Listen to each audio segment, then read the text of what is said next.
31st night, এটা উদযাপন অনেকেই করবে। আজকে আমাদের ইংরেজি মাসের 31 তারিখ, ডিসেম্বর মাসে।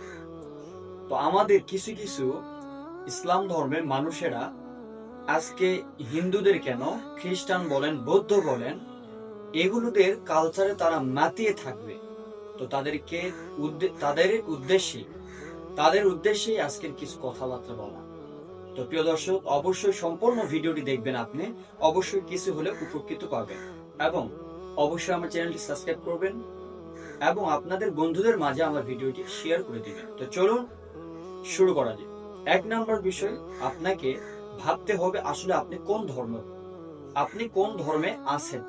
অবশ্যই মুসলিম ধর্মে থাকা সত্ত্বে কেন আপনি বৌদ্ধদের মতো, হিন্দুদের মতো, খ্রিস্টানদের মতো কালচার কেন করবেন, সেটা আপনাকে 1 নম্বর পয়েন্ট ভাবতে হবে। এবং 2 নম্বর বিষয়ে আপনাকে ভাবতে হবে আল্লাহ রাসূল সাল্লাল্লাহু আলাইহি সাল্লাম আমাদেরকে কি করতে বলেছেন এবং আল্লাহর হুকুমটা কি। তো আমি বেশি আলোচনা করব না, জাস্ট কয়েকটা কথা বলবো। 1 নম্বর হচ্ছে, আপনারা কখনো আজকের রাতে বা 1 তারিখ 2 তারিখ যেটাই বলেন, 31st নাইট, এটা উদযাপন অনেকেই করবে। আমি তাদেরকে বলতে চাই, প্রিয় ভাই, প্রিয় বোন, না, কখনো এটা করা যাবে না। এটা করা একদমই হারাম। যদি আপনি করেন, মনে করে নিয়েন আপনার আমলনামায় এমন একটা পাপ লেখা থাকবে।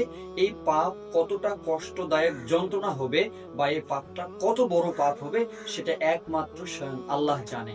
এই জন্য প্রিয় ভাই এবং প্রিয় বোন, যারা আপনি ভাবতেছেন আজকে পিকনিক করবেন, গান বাজনা ইত্যাদি এগুলোতে মাতিয়ে থাকবেন, তাদেরকে আমি বলতে চাই, না, কখনো এইসব ভুলে যাবেন না। কারণ আপনি মুসলমান, আপনাকে আল্লাহ পাক সৃষ্টি করেছেন তার ইবাদত করার জন্য, তার হুকুম আহকাম মেনে চলার জন্য।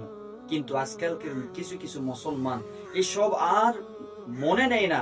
মনে না নিয়ে হিন্দুদের মতো, খ্রিস্টানদের মতো, ইহুদিদের দালালদের মতো নষ্ট হয়ে যাচ্ছে। এই জন্য প্রিয় মুসলমান, অবশ্যই চেষ্টা করব। আমাদের ইংরেজি বছর শেষ হয়ে যাচ্ছে। আসলে ইংরেজি বছর বলতে আমাদের নয়, আমাদেরকে হিসাব করতে হয় আরবি বছর দিয়ে। কিন্তু কয়জন আছে আরবি বছর প্রথম কোরআন দিয়ে শুরু করেছে, পাওয়া যাবে না। কিন্তু ইংরেজি বছরও ওইভাবে শুরু করতে যায় না। হ্যাঁ, ইংরেজি বছর শেষ, 2026 সাল পড়তেছে। আপনি নিয়ত করেন যে আমি কোরআন পড়ি, নামাজ দিয়ে পুরোটা বছর শুরু করব। ইনশাআল্লাহ আল্লাহ পাক আপনার এর বদলতে, এই নিয়তের ওসিলায় আপনাকে সারাটি বছর ভালোভাবে হেফাজতে রাখবে। এই জন্য প্রিয় দর্শক, অবশ্যই যে আমি কথাটা বললাম, অবশ্যই এর উপর আমল করার চেষ্টা করবেন। এটা আমার কথা নয়, এটা কোরআন ও হাদিসের কথা।